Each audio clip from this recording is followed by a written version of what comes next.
We have bodies of beef. We don't have pre-packed meat or anything like that, so actually ours come in carcass form. So the shin, the bone, the skirt, have all that 6 days a week.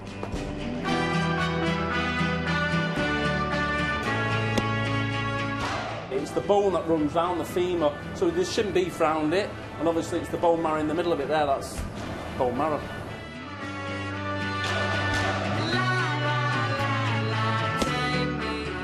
It's just the underbelly, where the back of the beast is. Very, very lean, nice for stewing, great flavour.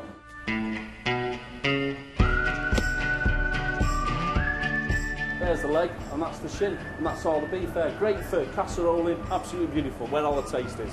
Nice. It does take time, it's not like a piece of steak where you can throw it under the grill a couple of minutes. It does take a preparation. Like you say, a few vegetables with it, in a pot, leave it in the oven for a couple of hours.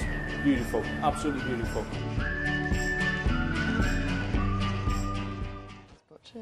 Some inspiration there. Now, chef Mary Ellen McTague used to work with Heston Blumenthal on and now runs Aumbry Restaurant in Prestwich, is here to tell us what we can do with some of those cuts. Very good morning to you. Are you surprised by this kind of growing trend of more unusual cuts of meat? I'm not. I think, like many chefs, I feel like it's a bit of, you know, it's something that lots of chefs love to cook with.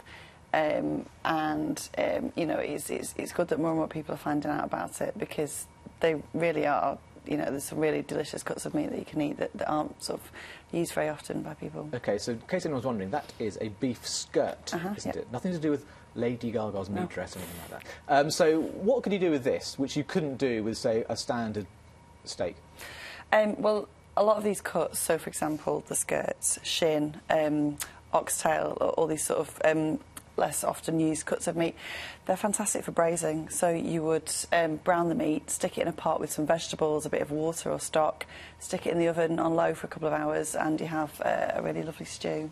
Because I think many people might think their culinary skills aren't up to it, because it sounds a bit more intimidating, doesn't it, when you talk about a bone marrow or oxtail? I mean, you've got to be some kind of expert in the kitchen. That's not the case as far as you're concerned. No, I don't think so. I think because there's so much more flavour in these cuts, in these different sort of muscles from different parts of the animal, you don't have to do very much to it to get a lot of flavour out of it. Now, you used to work with Heston Blumenthal. Yes. Do you think he's partly responsible for this? Because he's made food more kind of exciting, hasn't he? Yeah, very much. I think him and lots of other chefs that appear on TV. You know, Tom Carriage's series is on at the minute, and he's using lots of sort of things like leg, shoulder, belly, all that kind of thing. I think, you know, these things are considered slightly more exotic, but they're not. They're very much sort of humble ingredients that you just need to treat very simply.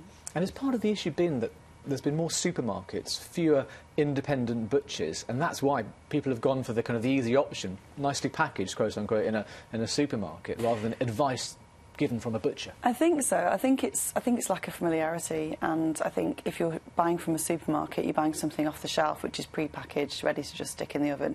Whereas when you go into a butcher's, you have the full array of all the different cuts of meat. You have the butcher to speak to get advice from. So it's probably a lot less intimidating. Unfortunately, for a lot of people, there aren't. You know, a lot of people don't have a good local butcher, and a lot of us shop in the supermarkets for convenience. Sunday lunch coming up for many people. What would you say to somebody if they could go out, if they can find a butcher which is open, which they might not be able to? What should they buy? I would say pork belly. That's my favourite for a Sunday lunch. Slow roast pork belly. Okay.